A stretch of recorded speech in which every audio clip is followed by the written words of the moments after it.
बहुत कम ऐसा होता है कि कोई बड़ा मैच हो और उसमें कोई कंट्रोवर्सी ना हो।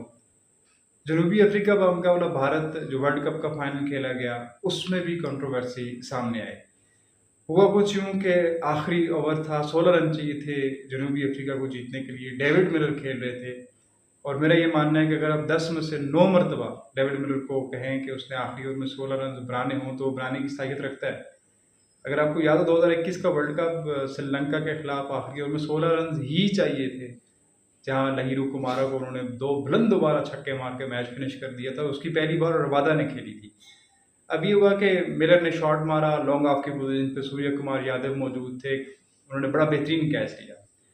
इस कैच को लेके अब कुछ लोगों की राय ये आई कि भाई उसने उसका जो पैच बाउंड्री लाइन से टच हुआ, बाउंड्री लाइन के जो कुशन लगे होते हैं उनसे टच हुआ।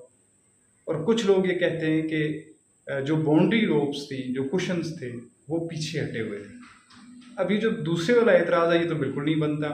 एक ग्राउंड में 4-5 स्क्वायर्स होते हैं और उन स्क्वायर्स पे जैसे जैसे मैचेस होते हैं तो उनके अकॉर्डिंगली जो बाउंड्री कुशंस होते हैं उनको चेंज किया जाता है। मिसाल के तौर पर आप दरमियान वाली विकेट पे खेल रहे हैं तो डेफिनेटली बाउंड्री की डायमेंशन अलग होंगी, तो उस हिसाब से आपको कुशंस चेंज करने पड़ेंगे। और वैसे ही जो निशान पड़ते हैं, आपको पता है कि अगर ग्रीन ग्रास पे 1-2 दिन या 3 दिन धूप न पड़े तो अपना कलर चेंज करती है। यहाँ पे मैं एक तस्वीर लगाने वाला हूँ, देखिए ये पाकिस्तान की T20 सॉरी ये पाकिस्तान की वर्ल्ड कप की जर्नी है, इंडिया में हुआ था। इमाम उल हक ने ये कैच पकड़ा था, दूसरी तरफ ये फ़खर जमान खड़े हैं बिल्कुल बाउंड्री पे। यहाँ भी आप सामने देख सकते हैं ये निशान है, तो यहाँ भी ये लगता है कि शायद कुशन पीछे हटे हुए। तो ये वाला एतराज़ तो बिल्कुल नाजायज़ है, इसकी तो कोई तुक ही नहीं बनती। अब हम जाते हैं उस वीडियो की तरफ और हम देखते हैं कि असल में हुआ क्या था। ये तेज़ मोशन में डेविड मिलर का खेला हुआ शॉट, लॉन्ग ऑन की पोजीशन से सूर्य कुमार यादव मौजूद हैं, ये उन्होंने कैच लिया और ये अंदर आ गए। अब इसको जूम करूँ मैं सिर्फ उनकी फीट मूवमेंट की तरफ। ये उनका पहला कदम, यहाँ पे रोप से वो दूर हैं। ये दूसरा अभी भी सेफ लग रहा है।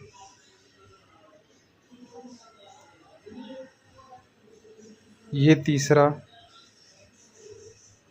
यहाँ पे लोगों को लगता है कि उन्होंने रोप को टच किया। ये उनके अपने जूते का तलवा है। अगला स्टेप, सेफ फुट लैंडिंग,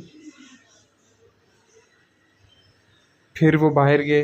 असल में यहाँ पे अगर ऊपर का जो कैमरा होता, चूँकि ये साइड स्क्रीन के बिल्कुल नीचे ये वाक़या हुआ, तो इसलिए ऊपर का कैमरा यहाँ पे उसका फोकस नहीं है। इस एंगल से आप कभी भी नहीं बता सकते कि बाउंड्री लाइन को टच किया है या नहीं।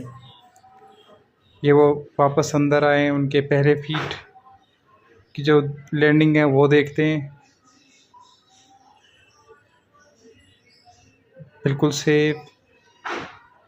और इसके बाद तो वो वैसे ही जी नाज़रीन, वीडियो भी आपने देख ली। पहले दूसरे एतराज़ का मैंने जवाब दे दिया था। इस पे शॉन पोलाक ने टाइम्स ऑफ कराची उनको इंटरव्यू देते हुए इसकी वजाहत की। सवाल भी यही पूछा गया कि साउथ अफ्रीका मैच क्यों आ रहा। फिर उन्होंने डिफाइन किया कि हम जहाँ पे क्लासन आउट हुआ उसके बाद हम शायद मैच में पीछे चले गए। फिर स्पेशली ये सवाल हुआ कि सूर्य कुमार यादव का कैच कैसा था, तो उन्होंने इसकी वजाहत की। किसी ट्विटर पे मैंने अफ्रीकन किसी क्रिकेटर्स को नहीं देखा कि वो इस बात का बवाल मचा रहे हों।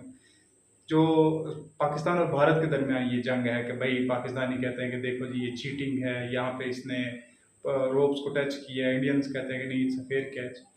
अब हम इन तमाम चीज़ों के बाद फैसला आप पे छोड़ते हैं कि ये फेयर कैच था या नहीं। यहाँ पे चूँकि मैंने जिस तरह वीडियो में वजाहत की कि अगर जो साइड स्क्रीन के ऊपर कैमरा होता तो वो इसको सही तरीके से दिखा सकता था कि ये आउट है या नहीं। कुछ लोग कहते हैं कि बेनिफिट ऑफ डाउट बैट्समैन को देना चाहिए। मैं टू बी ऑनेस्ट मैं अपनी राय आपके सामने रखता हूँ, आप अपनी राय से इख्तलाफ कर सकते हैं। मेरी राय के मुताबिक तो ये बिल्कुल फेयर कैच था। हाँ, कुछ मुझे एतराज़ है कि आईसीसी ने शायद जल्दी डिसीजन लिया अंपायर्स ने। एतराज़ ये है कि थोड़ा सा बाकी एंगल चेक करते, 1-2 एंगल जो उनको शायद मुयस्सर थे उन्होंने वही चेक किया, क्योंकि अगर ऊपर वाला कैमरा उनके पास होता तो वो बड़ी आसानी से चेक कर सकते थे। पर मेरे नज़दीक तो ये आउट था और अंडर प्रेशर बड़ा बेहतरीन कैच दिया था सूर्य कुमार यादव। अब आपने हमें कमेंट में बताना है कि क्या ये आउट था या 6 था।